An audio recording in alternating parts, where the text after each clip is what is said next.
Hello there. Good morning, good afternoon, good evening, wherever you are. I'm Ryan in Singapore. Welcome to our mindfulness practice.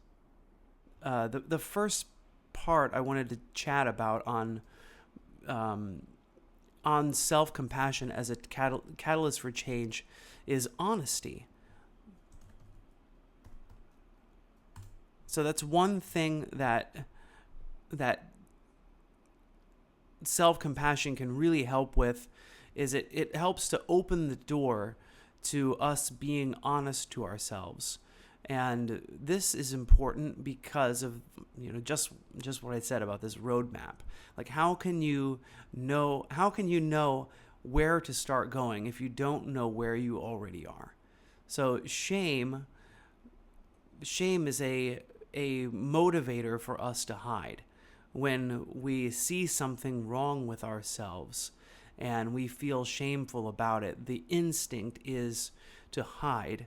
Whereas self-compassion is makes it safe to be honest with ourselves with what's actually happening. And so when we see that difficult thing, or that thing that we're not doing, that we want to reincorporate back into our lives, we can do it with love towards ourselves instead of the kind of shame. There is some kind of aspect of self-hatred that comes with shame because of, what does shame feel like? What does self-compassion feel like? You can, just by the physical sensation that may accompany these emotions, you may be able to notice what's going on. So real change starts with us being honest with ourselves, and self-compassion makes room, makes space, makes it easier for us to be honest with ourselves, because we're not here to beat ourselves up. We're here to open our arms and to care for ourselves and to love ourselves unconditionally, no matter what it is that we find through our mindfulness practice and being honest with ourselves. So, the next thing that is helpful about self-compassion. So self-compassion, one, makes honesty. So number two, and Vicky says accountability towards ourselves. And that, I think that's another one that we talked about a couple sessions ago, is that self-compassion doesn't mean letting myself off the hook. And I think that's sometimes what naysayers may say about self-compassion, is that self-compassion, how can I possibly make change if I'm constantly being easy on myself? I need to be hard on myself because that's the only way I can force myself to change, is through this self-flogging, right? And this is it, is that this kind of pain that comes from self-flogging has a limited amount of time that it can be effective, and it drains our energy. And so this is really the second piece here, is self-compassion helps build our energy and energy for change. That's why self-compassion is a catalyst for change, because when you're constantly at battle with yourself, when you're constantly fighting yourself and hurting yourself, that takes a lot of energy, and there's a lot of expenditure that happens there. And then that we go through periods of trying to hide from ourselves, trying to motivate ourselves this way. And we find that really what happens is that our energy for change just starts to drop. And self-compassion is relatively effortless. You'll notice that being kind to yourself doesn't feel the same, doesn't require the same amount of energy that being in battle with yourself does. And instead of constantly being exhausted from harsh self-talk and avoidance and having so much inner conflict, we find that instead we do have the energy, or more energy, for self for self change.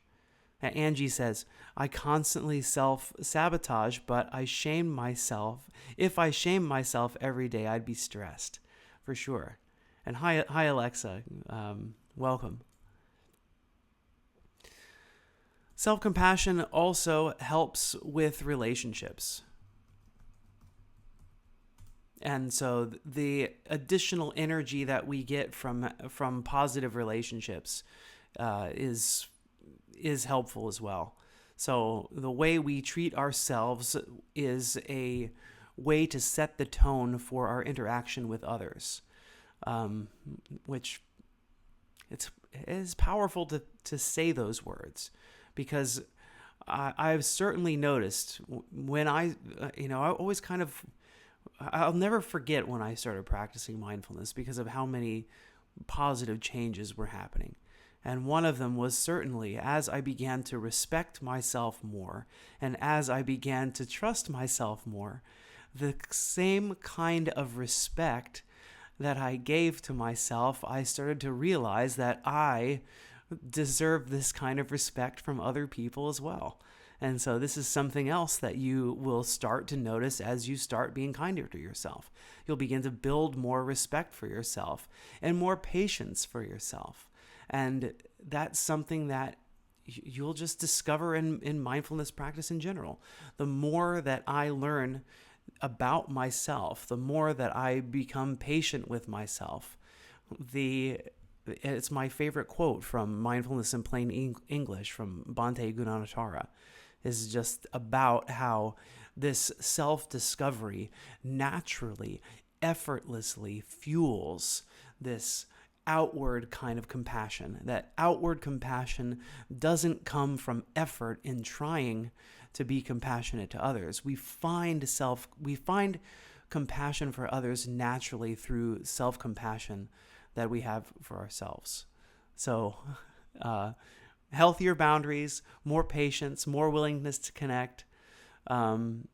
Sometimes it isn't self-compassion alone that helps us, but also the healthier relationships we have. As this bolsters ourselves, we can find relationships in which we have friends who can support us and ways that we can trust.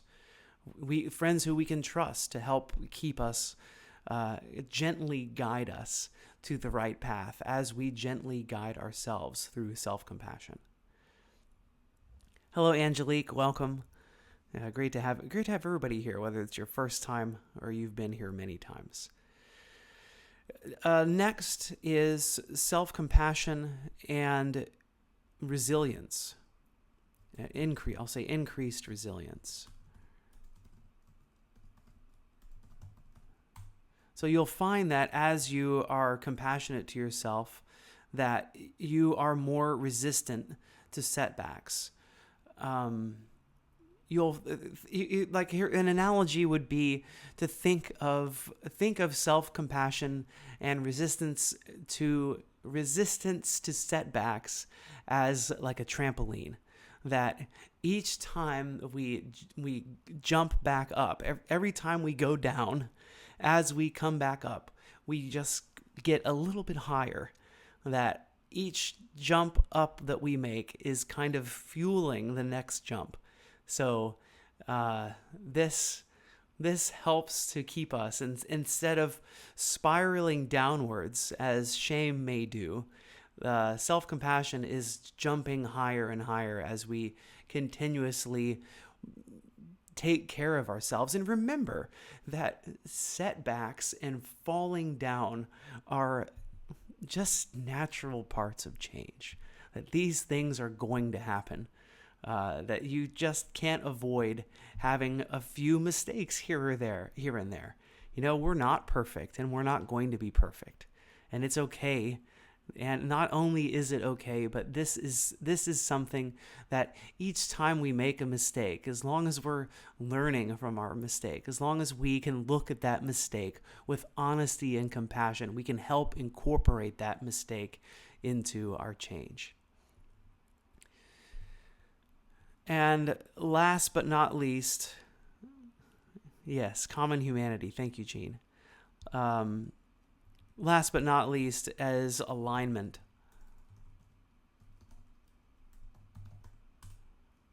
So you'll find that compassion to ourselves doesn't just soothe us, it helps us to align ourselves with our values, because when we treat ourselves kindly, we're more likely to choose actions that reflect who we truly want to be.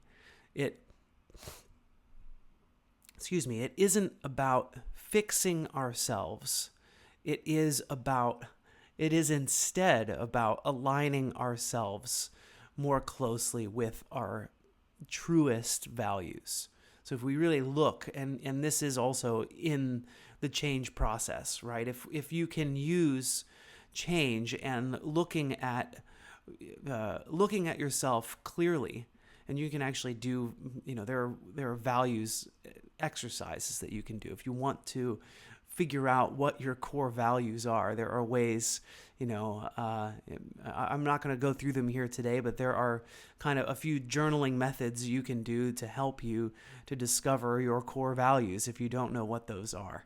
If that's, and what's your highest intention, right? Is it possible for us to align with our highest intentions, and instead of trying to force ourselves into something that we view as ideal, because sometimes that isn't necessarily, the ideal thing that we're thinking about isn't necessarily for me. Right? The ideal thing that we're thinking about often is we're looking externally.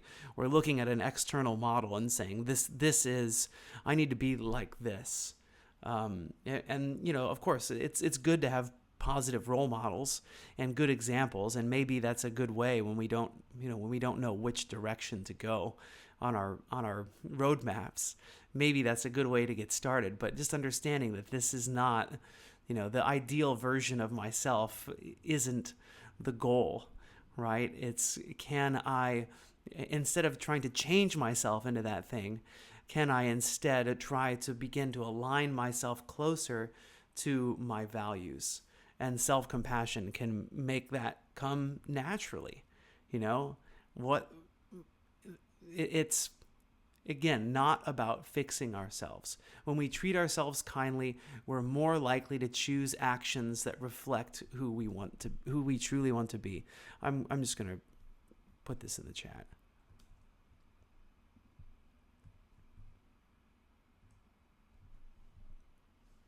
Okay. So let's go ahead and get into the meditation portion of our time together. So get comfortable. So this is going to be a self-compassion meditation. I don't know, has that, and that's something that how's it going? How are the self-compassion meditations going?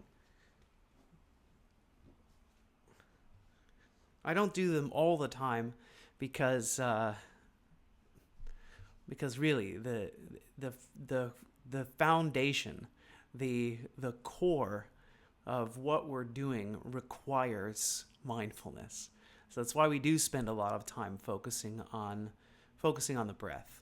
As these focused attention practices are incredibly powerful and a necessary foundation for doing self-compassion practice as well. Because that is really the number one step for compassion practice, is mindfulness. So mindfulness, common humanity, and offering kindness are the 3 steps of compassion. Okay. So get comfortable. That could be lying down. Could be sitting up. Could be relaxing into your sofa. Could be sitting up straight.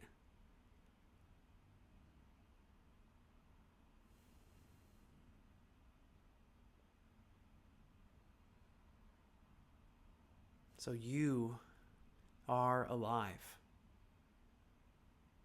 You are here right now.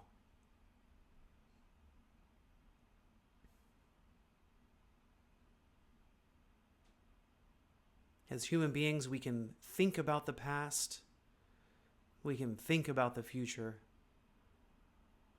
but we never exist in those time periods. We always exist in the present.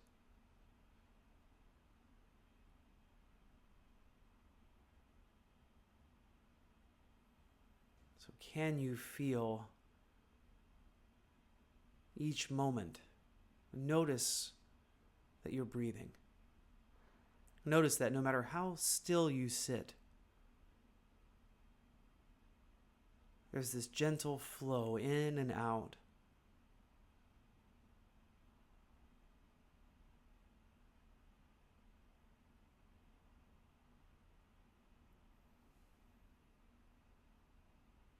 That in the present, no two moments are identical. You'll discover that everything is in constant flux.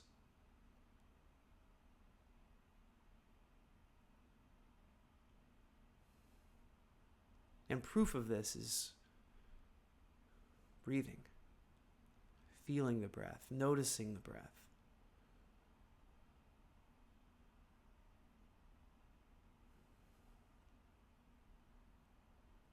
Even if we hold our breaths, we can feel sensations in the body changing.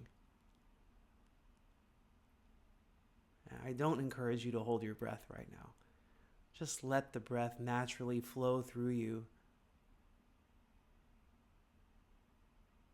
Feel the body expanding as air comes in, filling up the space in the body. Contracting as you release air.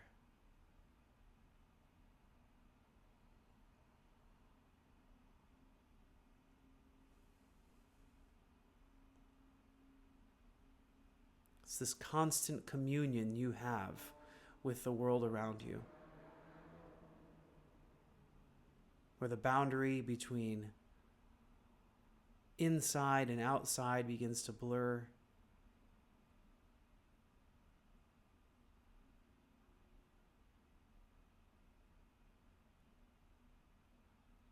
When is the moment that the air outside my body integrates into my body and becomes a part of me? When is the moment that the exhale leaving my body is no longer part of my body and is now a part of the external environment? Something as simple as the breath can help us to understand the interconnectivity of all things.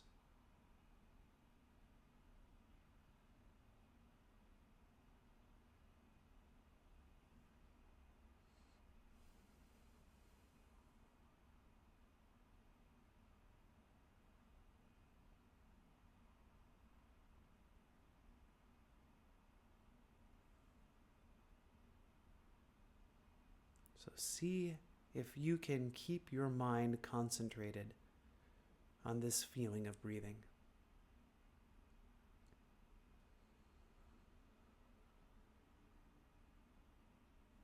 And does the mind wander? Do you find yourself thinking about other things, losing your focus on the breath? Just remember, this is the very first moment where self-compassion can be practiced.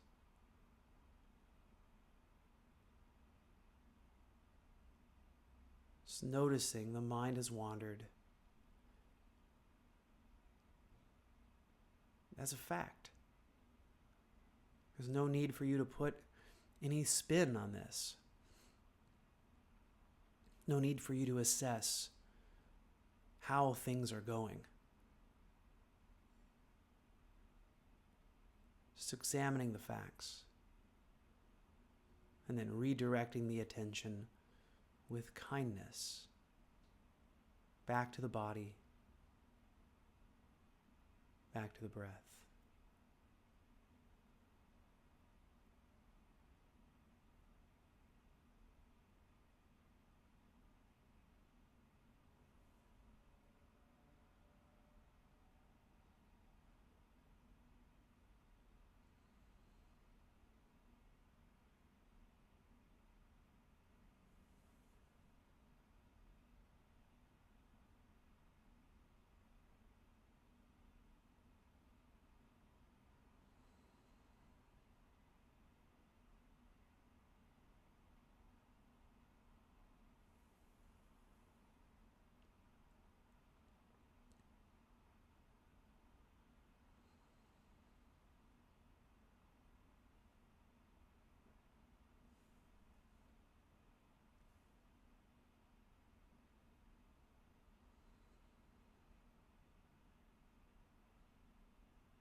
Maybe you can see self-compassion naturally rising as distractions come,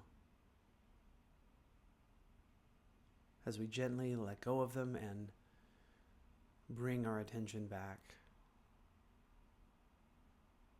focusing on the here and now, coming back to the present, where we've always been, by the way.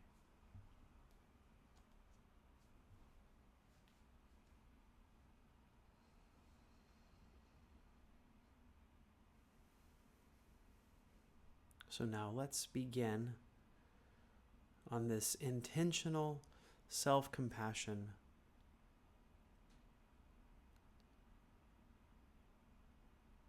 by remembering someone else. Sometimes what can be helpful is to recall someone in your life who has loved you unconditionally.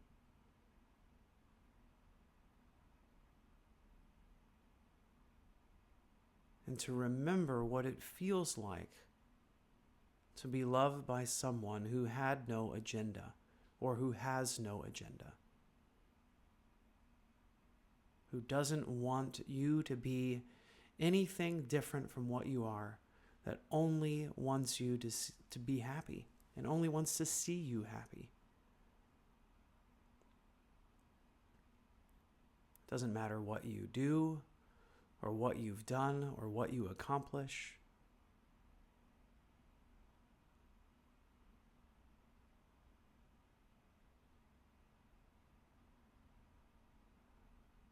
You being happy and peaceful is all that this external person wanted from you.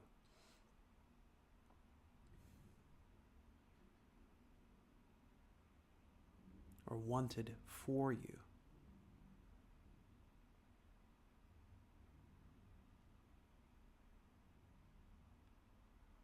And so what is it like to be loved unconditionally?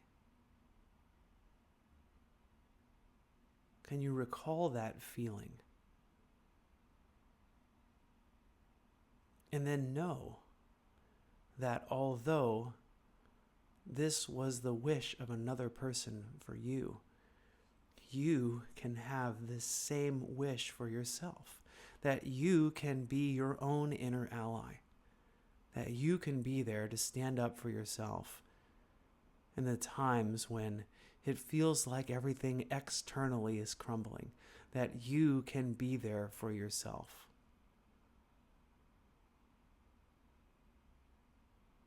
That your default voice to yourself may be one of harshness. Instead, can you remember this feeling? Especially in the time of setbacks. Can we remember what it feels like to be loved unconditionally and tap into that feeling? To be here to support ourselves instead of shaming ourselves in times that are difficult, in times that we may not have met our difficult standards for ourselves. And so see if that's possible for you to love yourself unconditionally.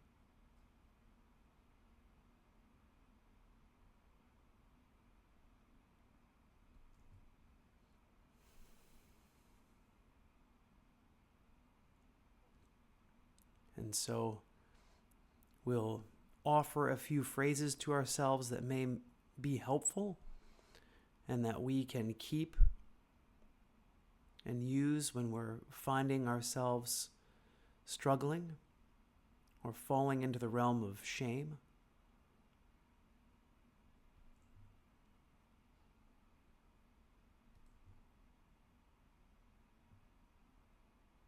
So may I be honest and gentle with myself.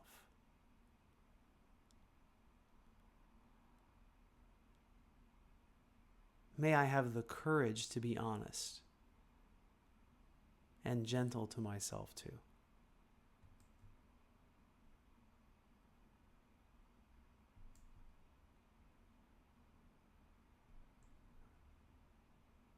May kindness give me the energy to keep going.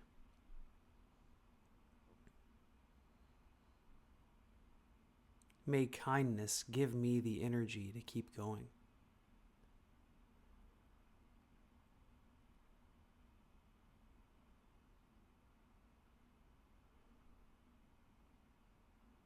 May I treat myself with the same care I wish to bring into my relationships.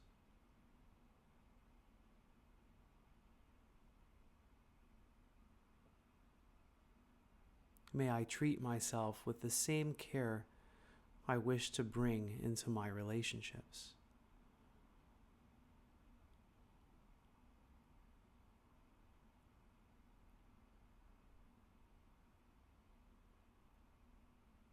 May compassion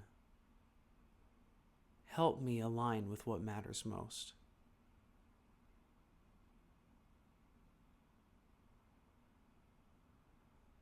May compassion help me align with what matters most.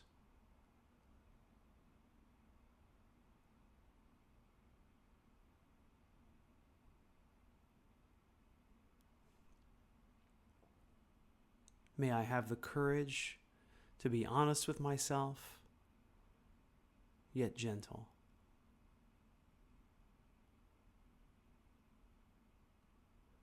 May kindness give me the energy to keep going.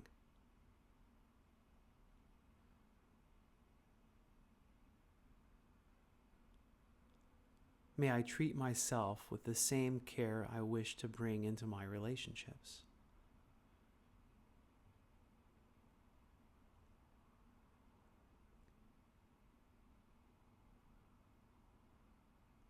May compassion help me to align with what matters most.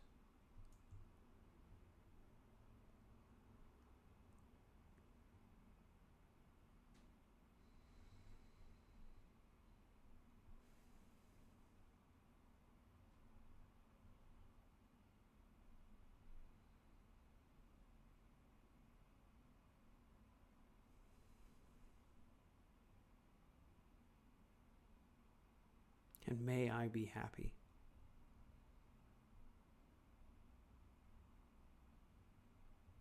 May I be happy and content.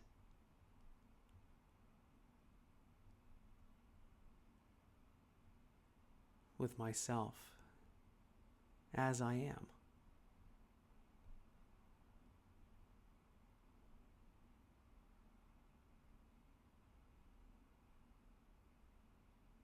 May I be happy and content with myself just as I am.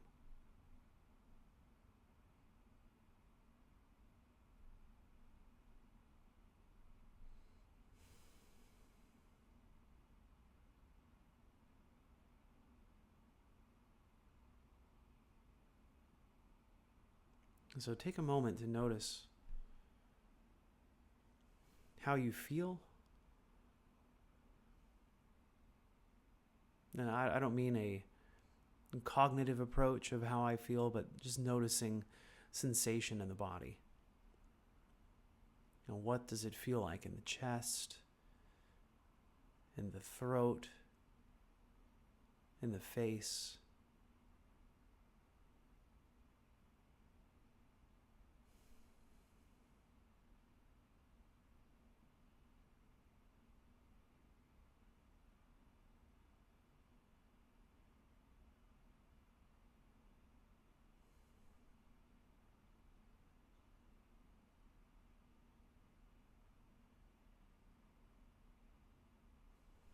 Compassion is the courage to turn towards and look at, to see clearly what's here now.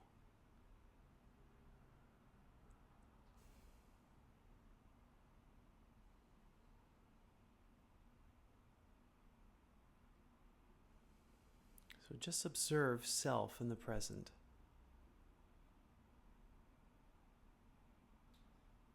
Notice the waves of the breath coming and going.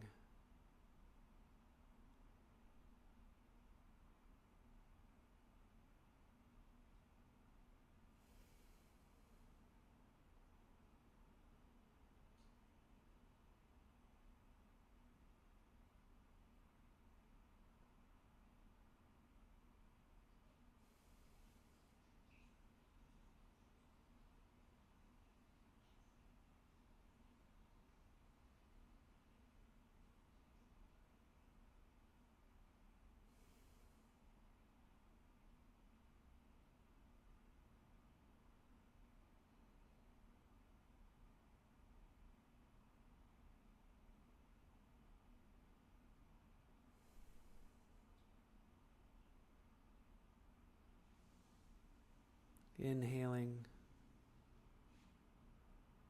exhaling. Nowhere to go, nothing to do, just being here for a few more moments before we draw our practice to its close.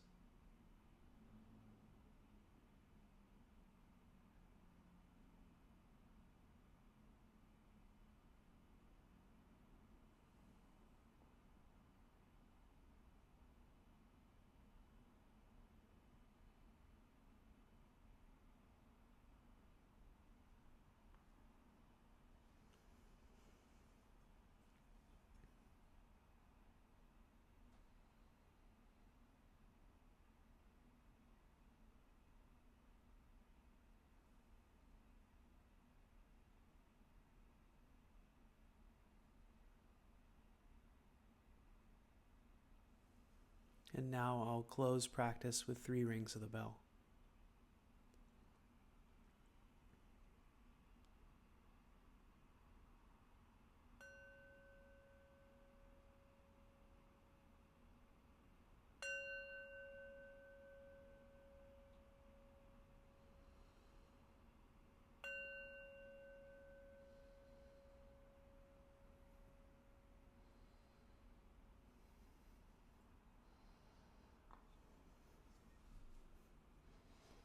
All right.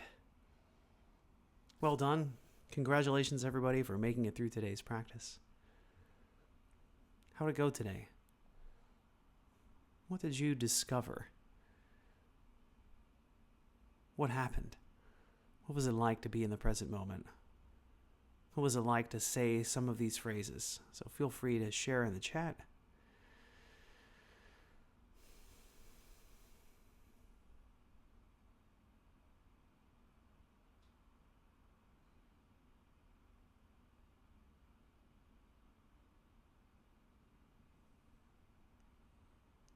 Thanks, Gene.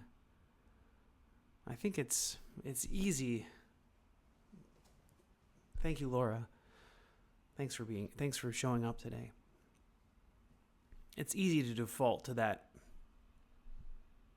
negative voice. The voice that says, I'm not good enough, I can't do it.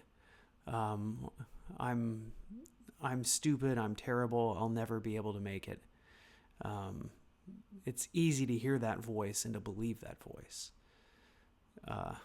But I guess what they don't tell you is that voice is lying to you.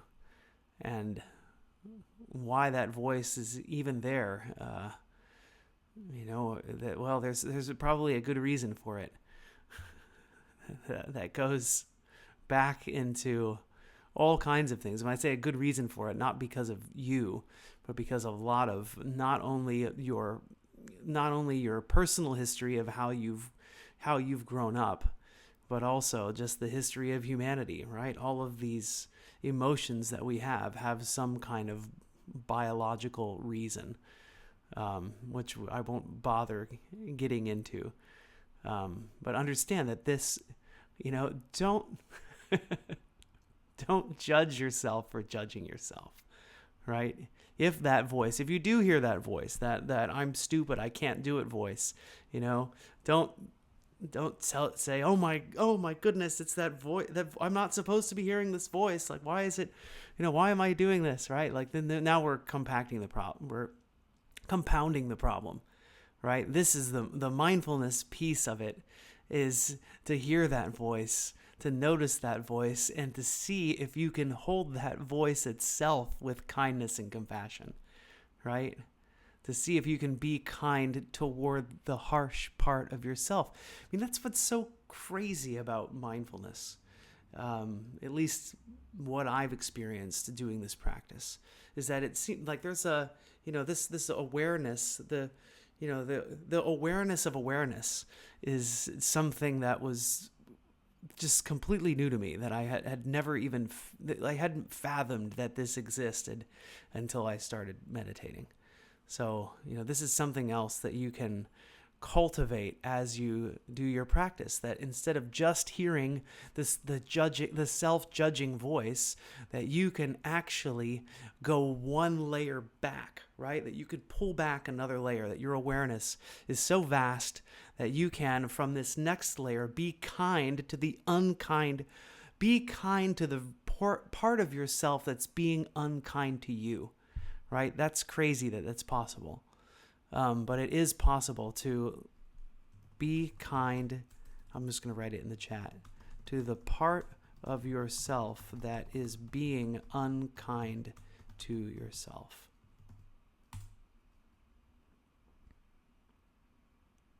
And you'll be surprised, maybe, about what happens. Laura says, I think it's the most important work in these moments is self-kindness. Thank you, Cece, for your donation. Much appreciated.